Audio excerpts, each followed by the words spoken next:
Welcome to Financially Fabulous Females. I am Yolanda, and on this platform, I give you easy, actionable tips, content, and strategies that you can use to manage your money well, build generational wealth, and live abundantly.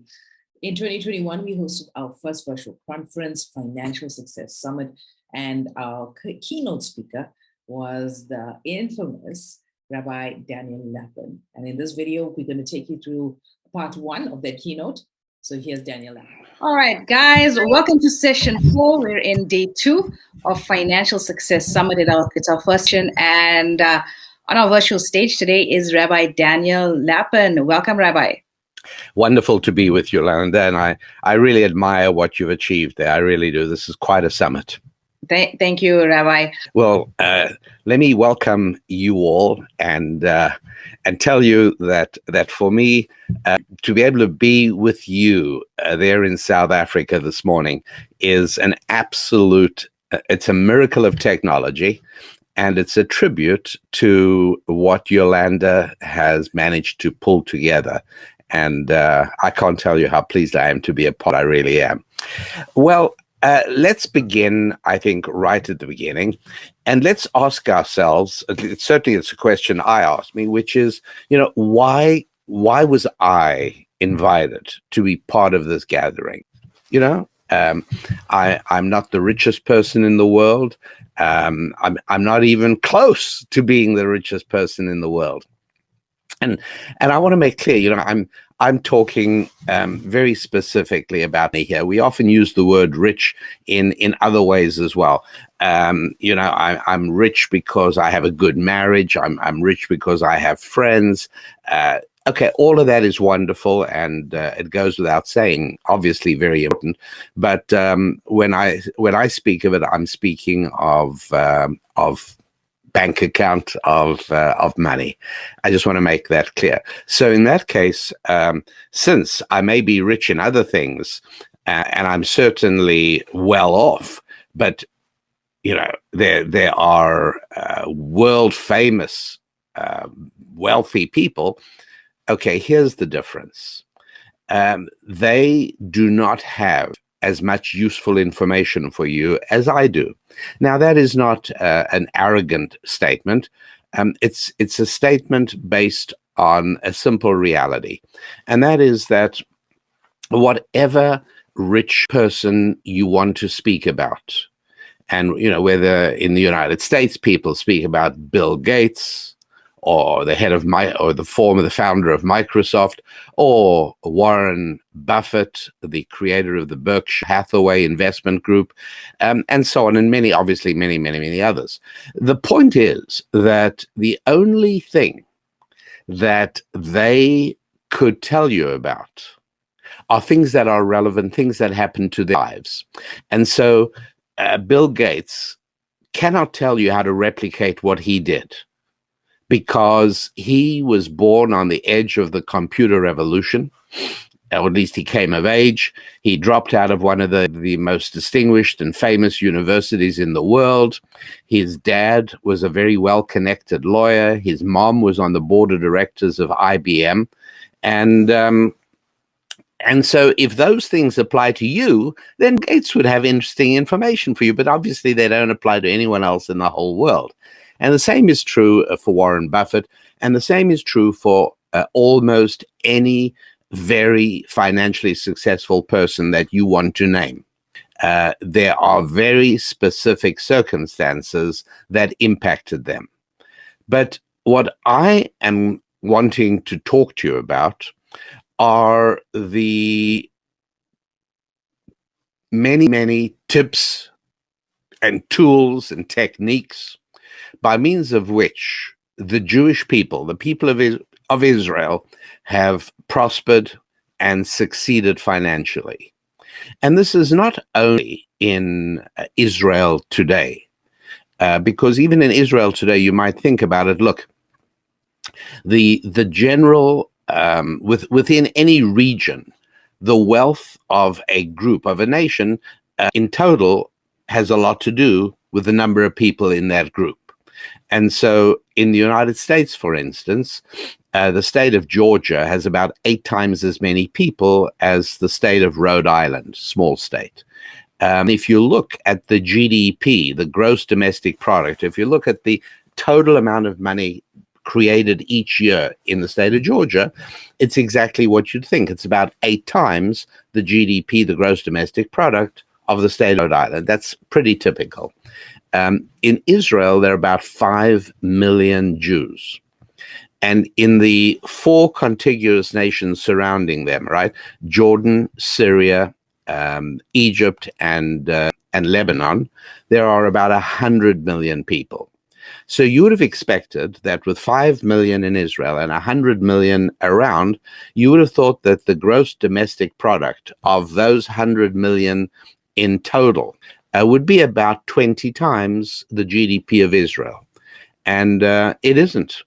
The GDP of Israel is about the same as the GDP of the 100 million people surrounding them. In other words, the average Israeli is 20 times more productive financially than the average of the nations around them.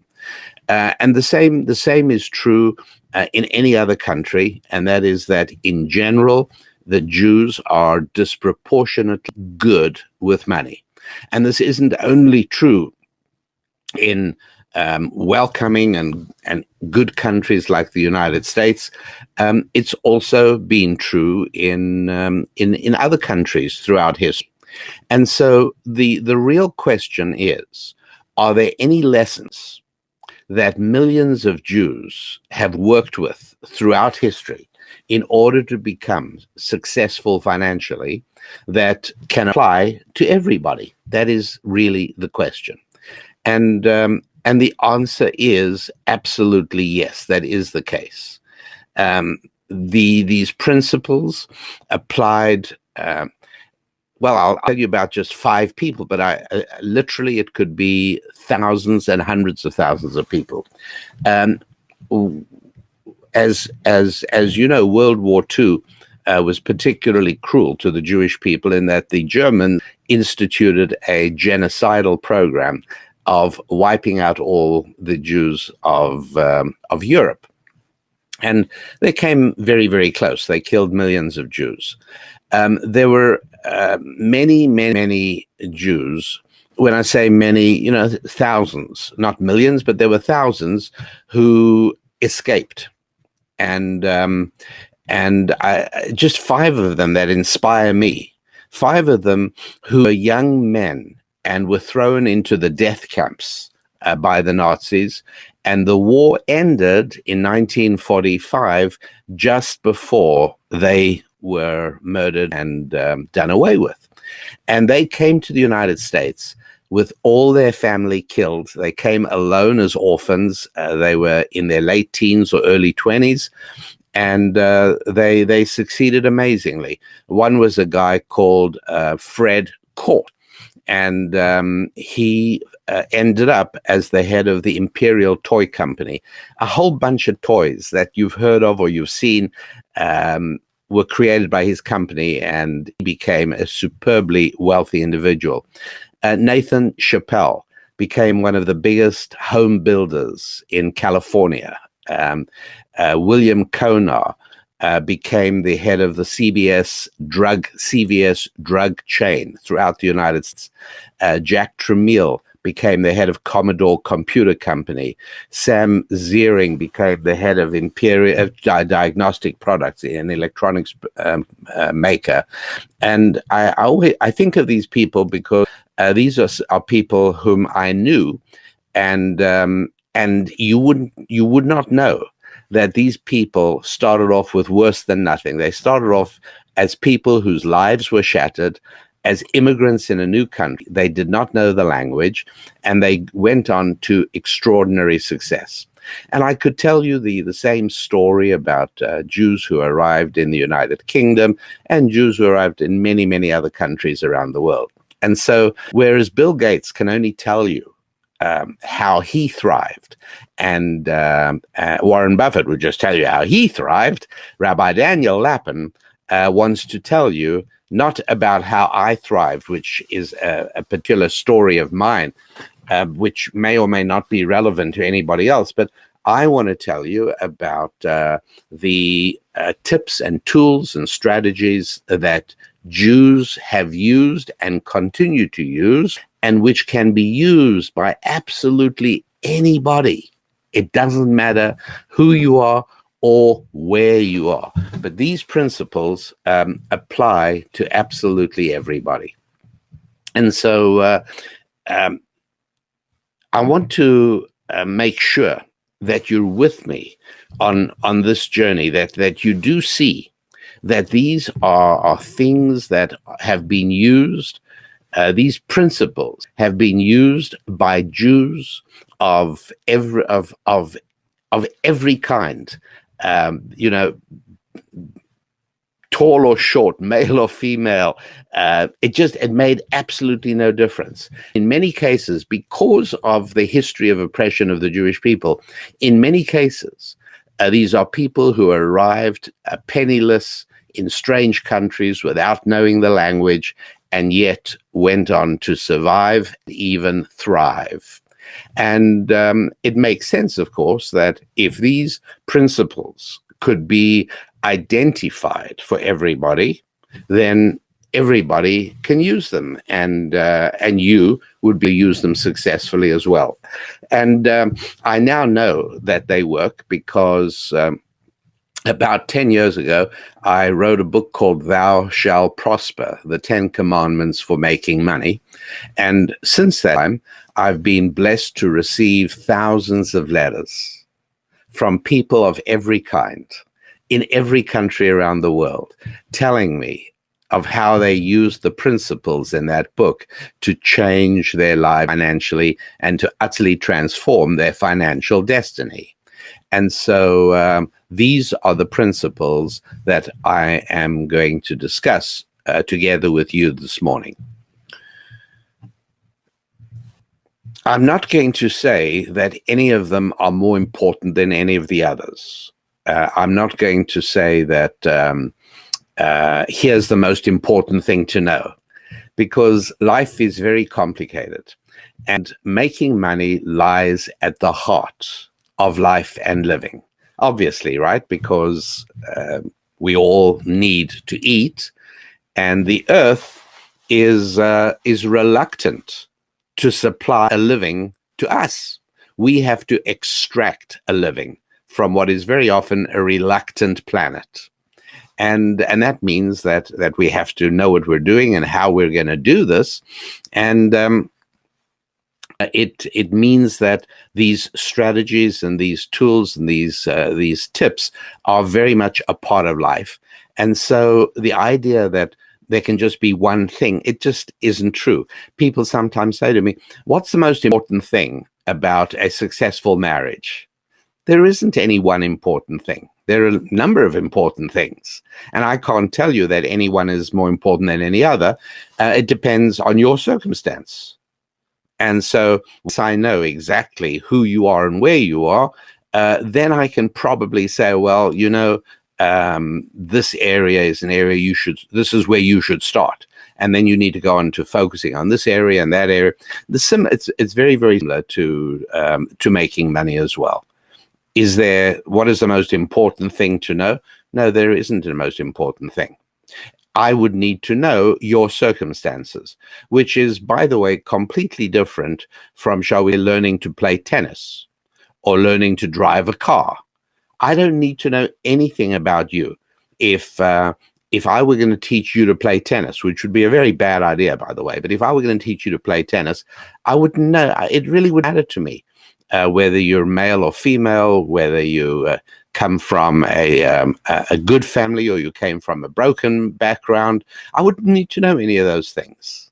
But the two areas where I would need to know are the areas of money and marriage. And so if you ask me about marriage, what's the most important thing? I'd ask you a lot of questions until I got a very good understanding of who you are. If you ask me now, what do I need to focus on in order to make money? Okay, well, I need to start asking you a whole lot of questions. But if I'm teaching you to drive a car, it makes absolutely no difference who you are, what you do with your background. It doesn't matter. Money and marriage are the two exceptions. Now, it's also interesting that you can go to a bookstore, in real or online, and you will find shelves and shelves of books on almost any topic, library. Now, there are people who build boats. There are people who build boats professionally, and there are also people who build boats as a hobby. Somebody wants a boat, and it's less expensive to build one than to buy one, and they go ahead and build it. Now, in general, what percentage of boats or ships that are built float?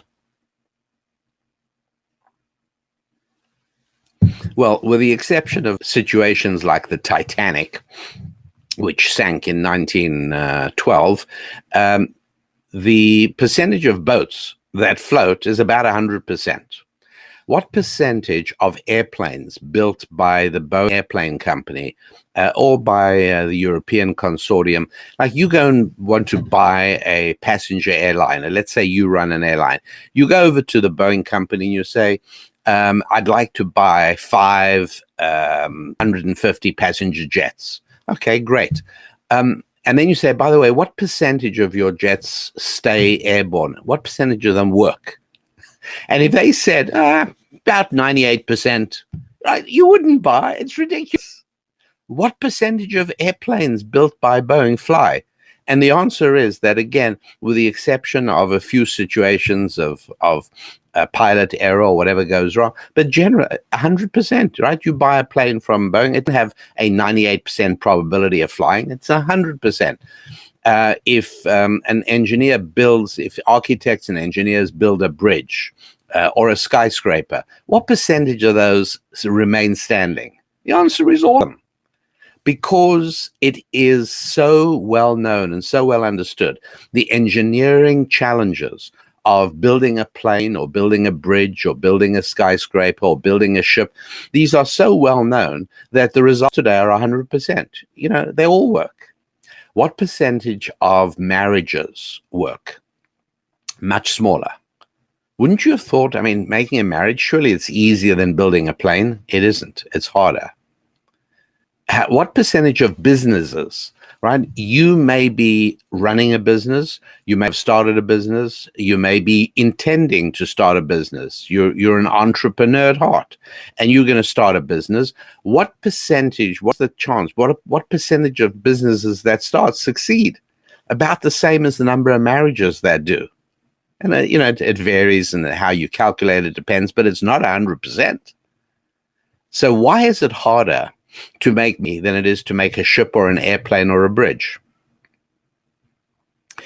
Because the answers depend as much on spiritual issues as they do on physical issues.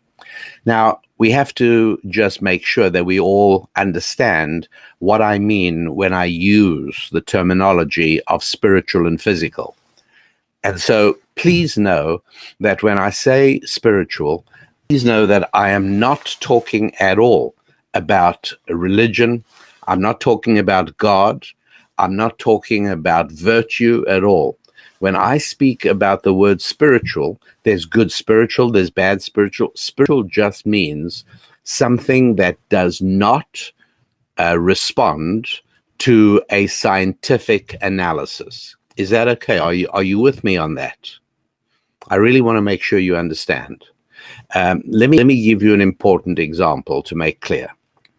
Let's imagine that a woman is expecting a baby, she's pregnant, and she goes to a doctor, and she says, doctor, can you perform any tests to let me know if I'm about to have a boy or a girl? Doctor says, sure, no problem.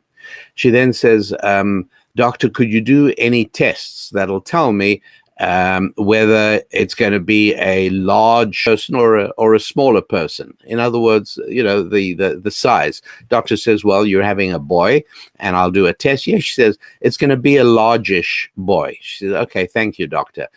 Can you please tell me if he's going to have a full head of hair or he's likely to go bald in time?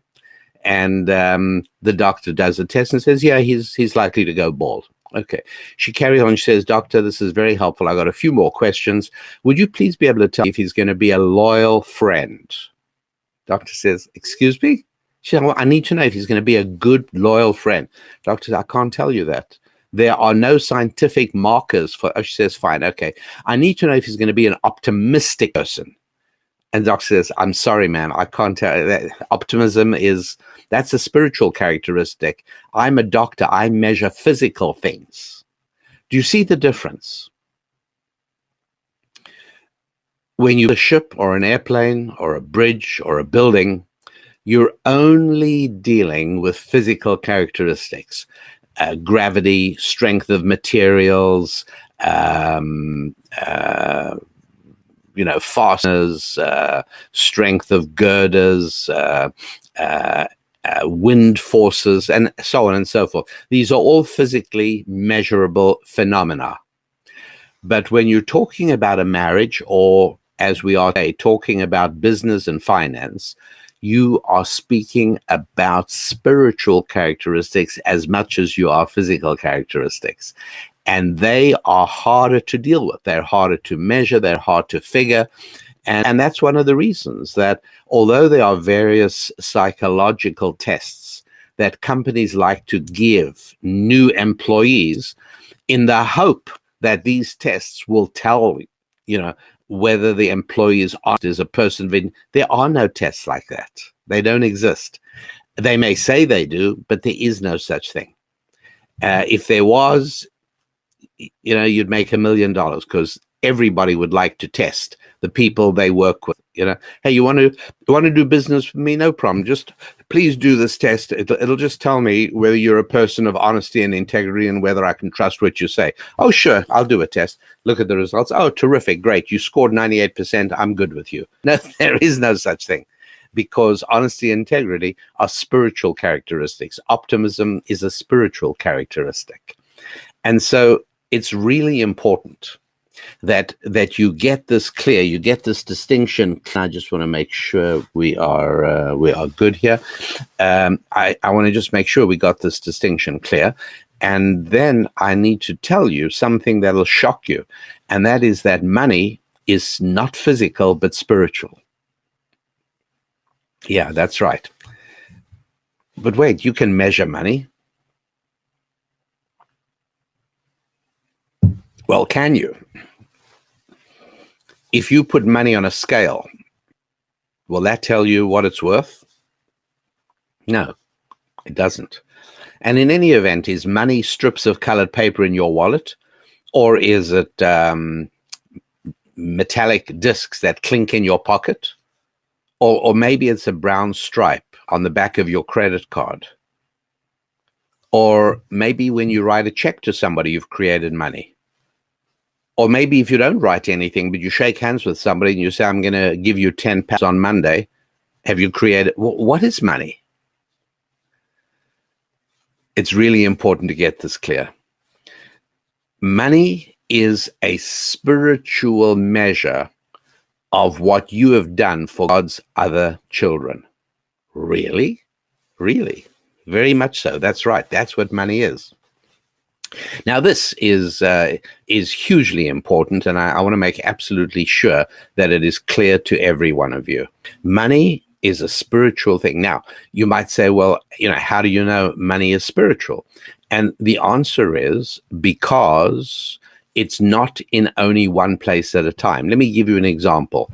A saxophone or violin or a harmonica, a mouth organ, these are all physical. You can put them on a scale, you can measure them, you can take a ruler and measure how big they are. My violin is 23 inches long. Okay, fine. But how about music? Is music physical or spiritual? A tune, physical or spiritual? Spiritual. You can't measure a tune.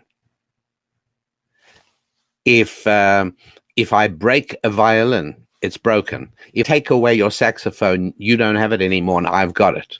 But how about if you teach me a tune? Have I taken anything away from you? No, we both have the tune now. Money is much more like that. And I'll give you an example, if I could, so that this is very, very clear. Let's imagine, if you would, that a peddler knocks on the door of a house. Now, work with me with the numbers here, will you? A peddler knocks on the door of the house. I'm actually thinking of my grandfather, who, in addition to being a rabbi, also, this is how he used to make his living. And he used to knock on the door of a house. Now, let's just say, for instance, that a lady answers and he says, "Do you have anything here you don't need?" She says, "Well, we have an old table that we don't need anymore." He said, "What were you planning on doing with it?" She says, "Well, we put it outside, and every once a week on Tuesday, the city comes around and they'll charge us $5 to take it away." Okay, Grandpa Lapin says, "Tell you what, I'll give you $5 if you help me put it on my pickup truck." Okay, they carry the table out, put it on the back of his truck. He gives her $5. And now Grandpa stops at the local hardware store, and he buys a little bit of paint, and he buys a little bit of nails. You know, there were some scratches on the top. He painted them over. One of the legs was a little loose. He nailed it up. Let's say he spent $1 at the hardware store. And he now knocks on another house. Now, I'll leave out the disappointments. I'll leave out the houses where there was no one home. But in the interest of speed, he knocks on the other house. And lady answers, he says, "Does anybody here need a table?" She says, "Yeah, my daughter's getting married next week. I'm sure she needs a table." He says, "Well, what was she planning on doing?" He says, "Well, she was planning on buying a table at a furniture store." "How much would a table cost at a furniture store?" $20. He says, "Well, I'll tell you what, you can have a table on my pickup truck for $10. Now, mind you, it had a scratch I painted out. It had a wobbly leg I nailed up. But anyway, the daughter comes and looks. She says, "Great, we'll do it for $10. They give Grandpa Lapin $10. Now, at this point, how much better off is the second family because they met Grandpa Lapin? They're $10 better off because they were going to have to spend $20, but now they only had to spend $10. How much better off is the first family? Well, they were going to have to pay the city $5. Now they don't have to pay that, so that's a gain of $5. Plus, Grandpa Lapin gave them $5, so that's $10. So both families benefited by $10. Now here's a question: how much money has Grandpa Lapin got in his pocket? Well, let's look at it backwards. It's easier to do the arithmetic. Second family gave him $10. He paid $1 to the hardware store. So that's $9. And he gave $5 to the first lady. So that leaves Grandpa Lapin with $4. So you could say that this little neighborhood, this village, this town, in the aggregate is better off by $24. $10 one family, $10 the other. Grandpa Lapin. But wait, there's also $1 in the till, in the cash register of the hardware store. So $25. Where did this $25 come from? I mean, there is literally money has been created. Why? Because Grandpa Lapin served two families, and a hardware store proprietor served Grandpa Lapin. That's where it comes from. When you serve other people, money is created. Now, just let those words sink into your heart. Because one of the distinctions between Jews and other people is that we Jews, we never say, "Please God, please, I need 150 pounds or dollars to pay the rent next month. You got to help me get 150 pounds, please." We never do that. What we do pray is, "Please God, show me some of your other children that need my help. I just am looking to serve your other children," because we know the money will always follow. You got to find ways to serve other people. And so this is hugely important. Stay tuned for the next video of Daniel Lapin's keynote speech at Financial Success Summit 2021.